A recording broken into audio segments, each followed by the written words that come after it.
All right, ladies and gentlemen, here we are starting with the gluteal region. Okay, the gluteal region. So we're going to talk about the bony landmarks that we see here on this articulation between the innominate bone, the femur, and the sacrum. Okay, and so this is where the pelvis meets the axial skeleton, meets the appendicular skeleton. All right, so first thing I will go over here is the vertebra that we're dealing with, right? So if this is the sacrum, that means that this vertebra right here must be L5. And if this is L5, this is L4, this is L3, and this is L2. Okay, and specifically, I'm going to point out the features on these vertebra. So over here, we're looking at this process that is sticking directly out posteriorly at us. Okay, so again, so just for clarity's sake, make sure we're all on the same page. This is a posterior view of the pelvis, and this out here is lateral, and this over here is medial. Okay, all right, so this right here is going to be the spinous process of 5432 L2. Okay, spinous process of L2. Likewise, this right here is going to be our transverse process of L3. Okay, that's the transverse process of L3. Okay, now when we look at this part of the innominate bone, okay, if you need a refresher on the innominate bone and you need to understand how this bone is constructed, I have a whole separate video that goes into a lot of detail for the innominate bone, and I'll tag it right here. Okay, so this is the innominate bone, and this is going to have this huge crest right up here at the top, and we call that the iliac crest. Okay, the iliac crest. And then we have the termination of the iliac crest posteriorly right here. That is known as the posterior superior iliac spine, also known as a PSIS. All right. It's a posterior superior iliac spine. Yes, there is also an anterior superior iliac spine. That would be this point right here, but that is not of interest for us for this gluteal region discussion, but we will see it when we talk about the anterior thigh. Okay, so just how we have a posterior superior iliac spine, we also have a posterior inferior iliac spine, which is this guy right there. All right, so posterior inferior iliac spine is that guy. Okay, let's just move this guy here. Okay, so that's the posterior inferior iliac spine. Then we're as we continue going down, okay, there's going to be this notch right here, and this notch is going to terminate into a spine right here. Okay, so this notch right here is going to be the gateway. All right, when we put all the muscles in place, this notch is going to turn into a complete circle or foramen. Okay, and that foramen is going to be the passageway between arterial and nervous structures that are inside the pelvis that need to get out into the gluteal region. Okay, to either come out into the gluteal region or to come out into the gluteal region to then travel down the leg. Okay, so, and one of those structures, a very huge structure that comes out of this foramen, is the sciatic nerve. Okay, therefore, we call this notch the sciatic notch. Sciatic notch. Okay. I should be more specific. This is the greater sciatic notch. Okay, it's the greater sciatic notch. All right, let me put it in right here. Greater sciatic notch. Okay, this right here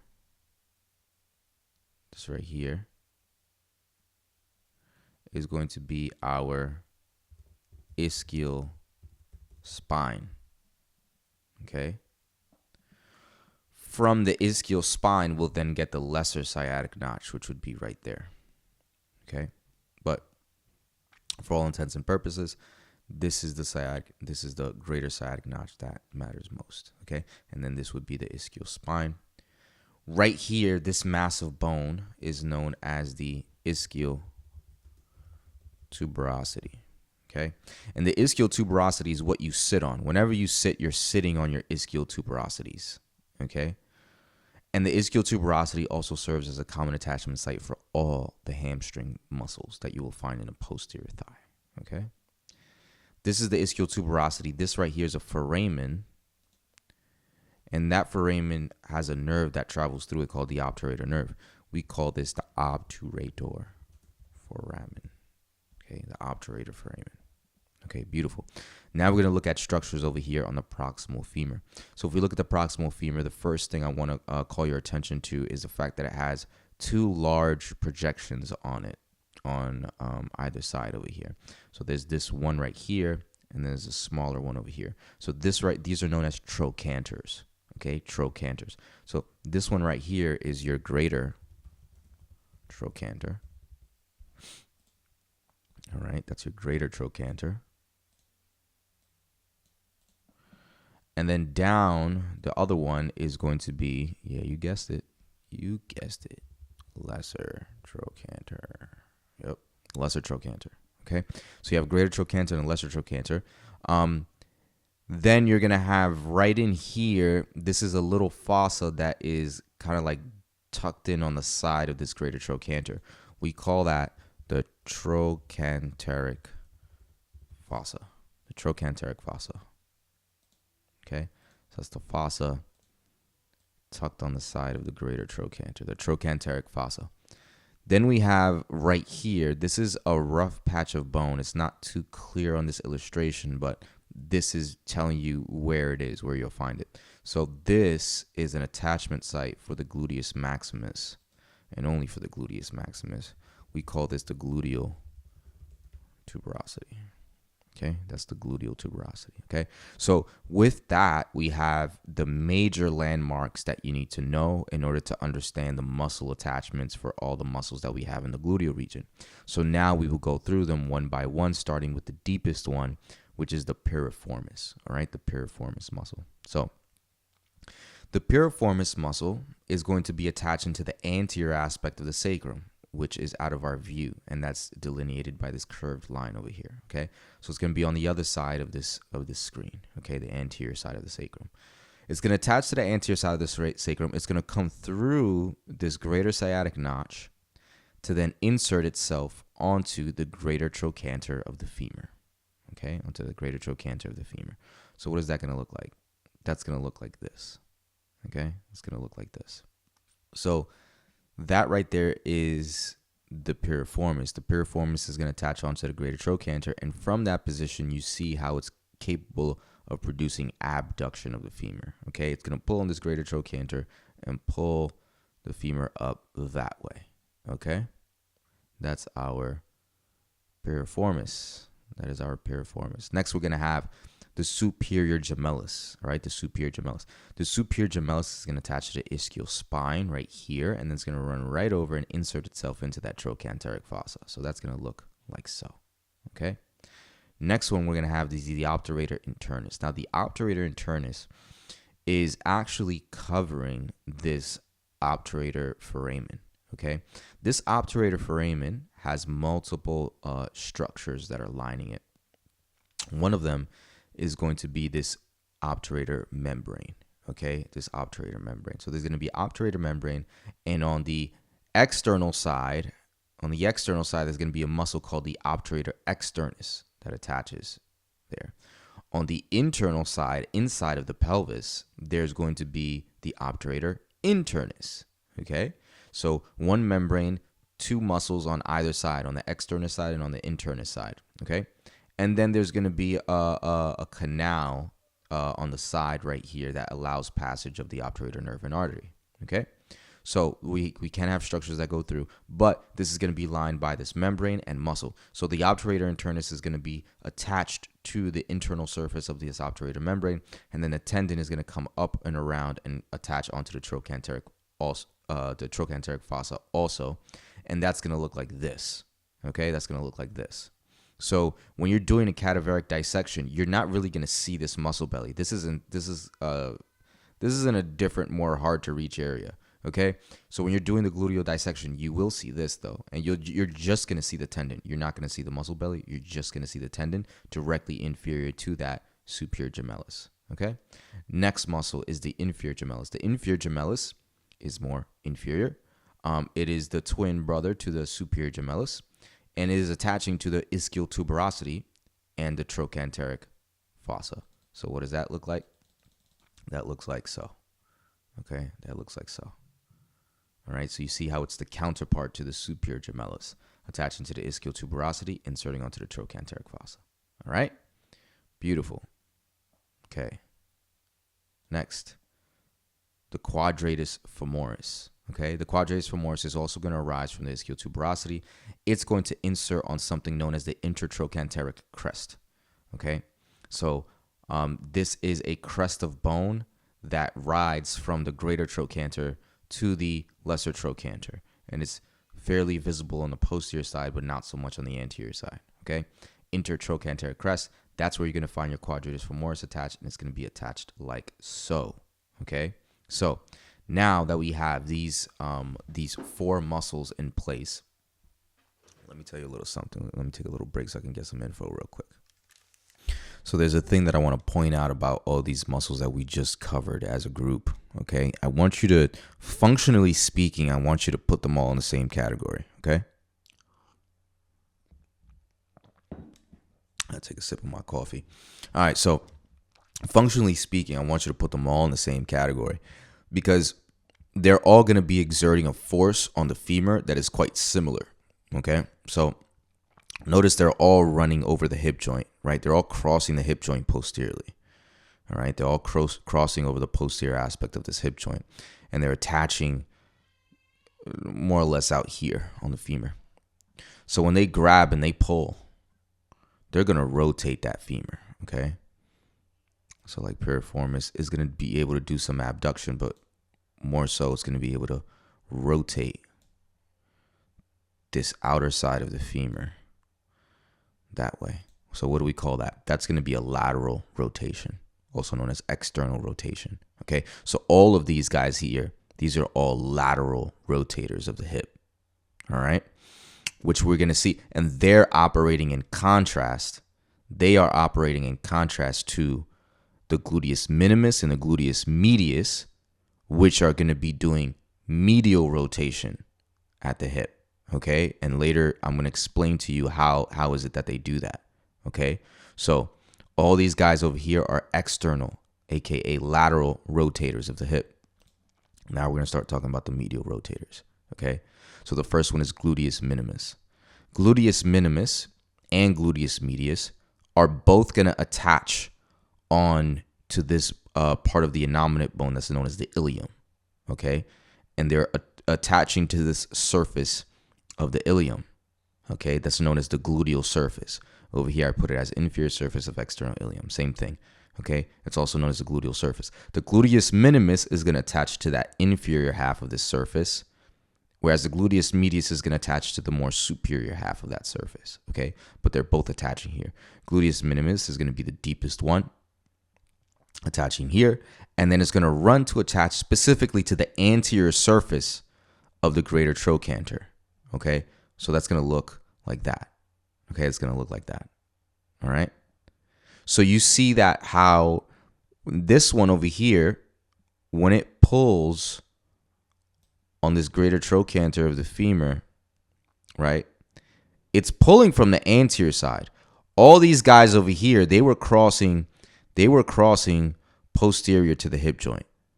But the gluteus minimus actually crosses anterior to the hip joint because it's over here, and it's kind of similar to what we saw before when I was talking about the interossei, but let me do a little drawing for you. Let's say, for example, we're looking at this joint from a superior view, okay? Our eyes are up here, and we're looking down onto this hip, okay? What is it that we'll see? Well, you're going to see basically the ball of the femur right here, and let's say this is the acetabulum, the socket that's holding it, right here.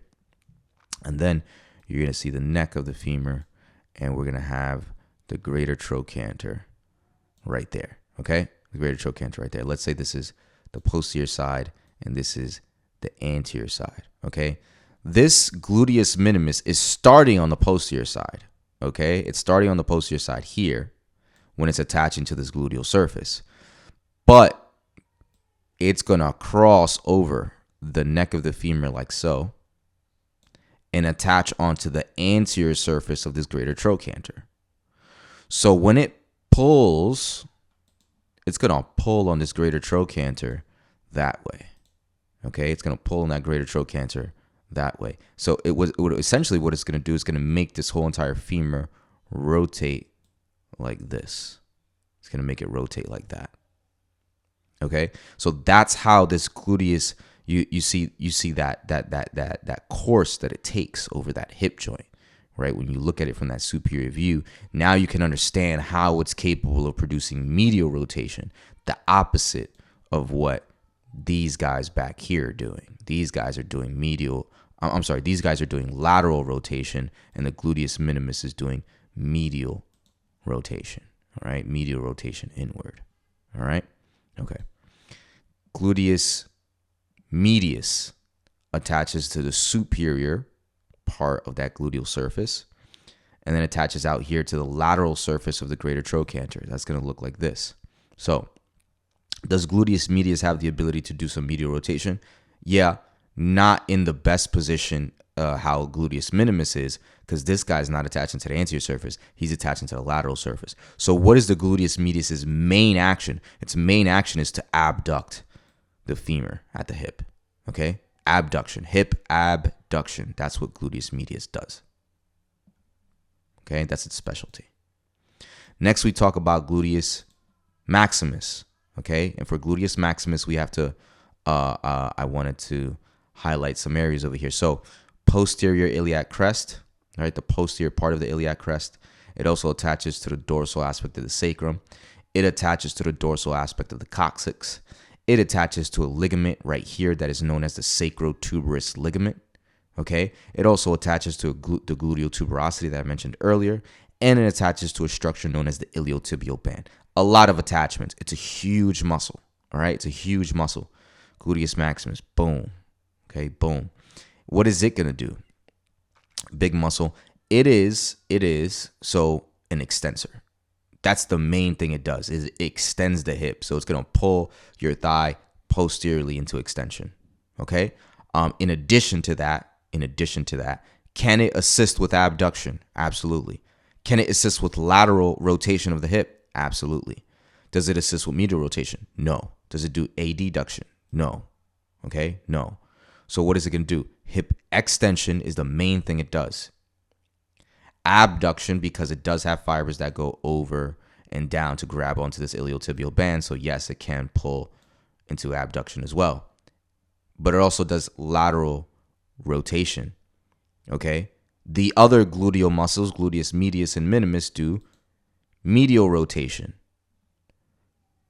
These little guys over here do lateral rotation. So the way I like to think about it is that the gluteus maximus is the big backup guy to these little guys over here, right? The gluteus maximus is the lateral rotator, and then these guys assist in that lateral rotation. Whereas gluteus medius and minimus, they're going to do the medial rotation. More so the minimus than the medius does the medial rotation. Okay? That makes sense? Beautiful. All right? That's all she wrote for the gluteal region. Next one we'll go into is the posterior thigh. Gross anatomy is one of the most difficult subjects in the world. Luckily, it doesn't have to be. Anatomy is one of those subjects that needs constant verbal and visual repetition in order to get good at. What better way to reinforce this information than with the scientifically validated method of drawing? Neuroscience has shown us that we retain information better when we physically draw it out. That is why the Gross Anatomy Study Strategy Workbook is designed to walk you through all the layers of the musculoskeletal system, allowing you to draw the muscles into place.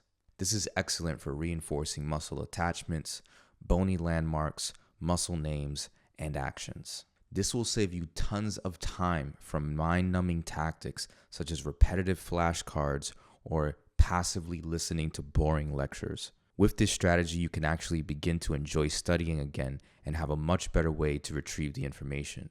Order a copy of the Gross Anatomy Study Strategy today at the link below so you can spend less time being stressed and more time being blessed.